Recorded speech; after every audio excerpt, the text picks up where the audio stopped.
Hi guys! Welcome back to another vlog. So day 3 ngayon dito sa Bangkok. And today, hahatiin ko sa dalawa yung aking agenda. So this morning, mag-check out muna ako dito sa unang hotel na tinuluyan ko sa Maxim's Inn. At after ko mag-check out, ay iiwan ko muna yung aking luggage dito sa hotel para makapunta ako sa dalawa sa famous attractions dito sa Bangkok. Ito yung the Grand Palace saka yung the Wat Pho. And sana hindi naman ganun masyadong karami yung mga tao doon since na weekday na. Unlike in the past 2 days, Saturday and Sunday, tiyanta ko maraming tao talaga doon. So, after ko naman bisitahin yung Grand Palace saka yung Wat Pho, ay babalik ako dito sa hotel para kunin ko yung aking luggage. And then, mamayang hapon ay lilipat naman ako sa another hotel where I will stay for another night until tomorrow ng tanghali. So, mamayang hapon naman, pag naka-check-in ako dun sa another hotel, ay bibisitahin ako yung Mahanakhon Tower or yung the highest observation deck dito sa Bangkok City.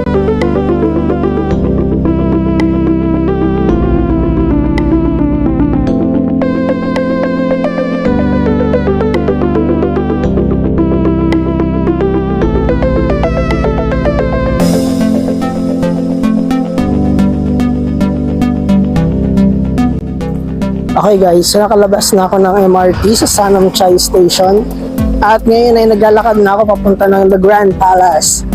So itong area na to, dalawa yung makikita, yung Wat Pho saka yung Grand Palace. Ito guys yung Wat Pho or nandyan yung Reclining Buddha.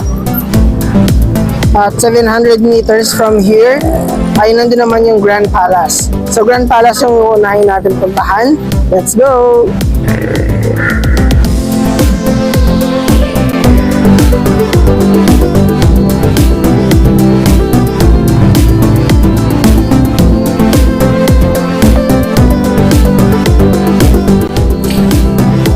Okay guys, so ito yung entrance to the Grand Palace. So kailangan bumili muna ng ticket. 500 baht yung ticket ata dito. After buying ticket, ito yung main entrance going to the palace. At meron mga reminders doon sa labas. So bawal mag-advertise ng mga products. Bawal din yung live streaming. Saka bawal yung pag-post ng mga inappropriate na post.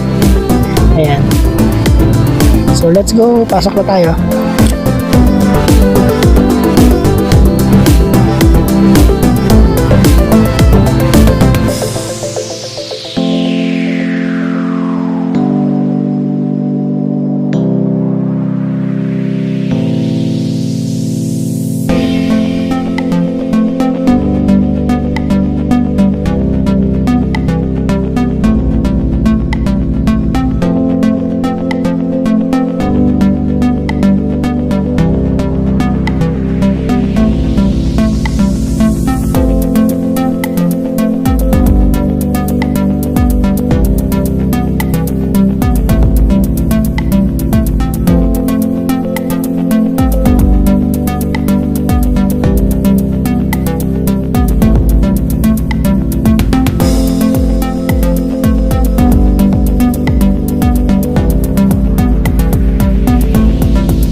Okay guys, so naka-exit na ako sa the Grand Palace at ngayon naman ay naglalakad na ako papunta sa Wat Pho naman.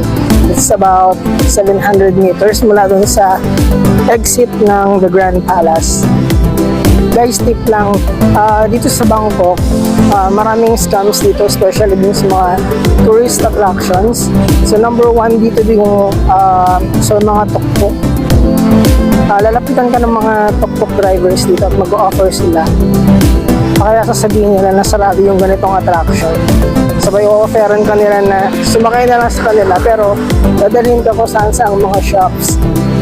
Kung saan mapag-assess ka ng sobrang mahal. Kasi meron din silang kita doon sa mga shops na yun. Nandito na ako ngayon sa loob ng Wat Pho or yung Temple of the Reclining Buddha.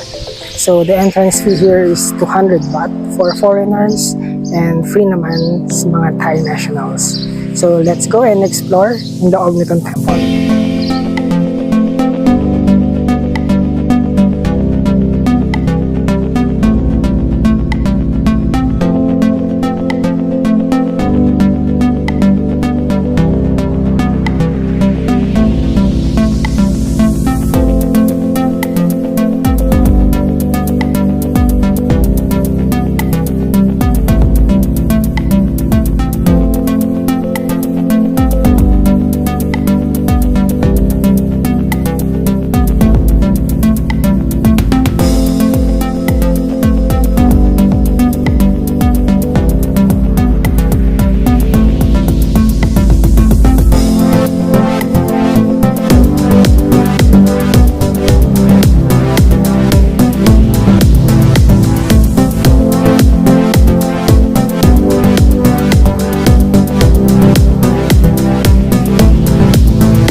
So ngayon, jump pack ngayon guys dito sa Reclining Buddha. Napakadaming tao kaya mahirap kumuha ng magandang anggulo. Pero let's see. So eto na guys yung Reclining Buddha. Sobrang laki na guys, mahirap siya kunan ng buo. Pero amazing.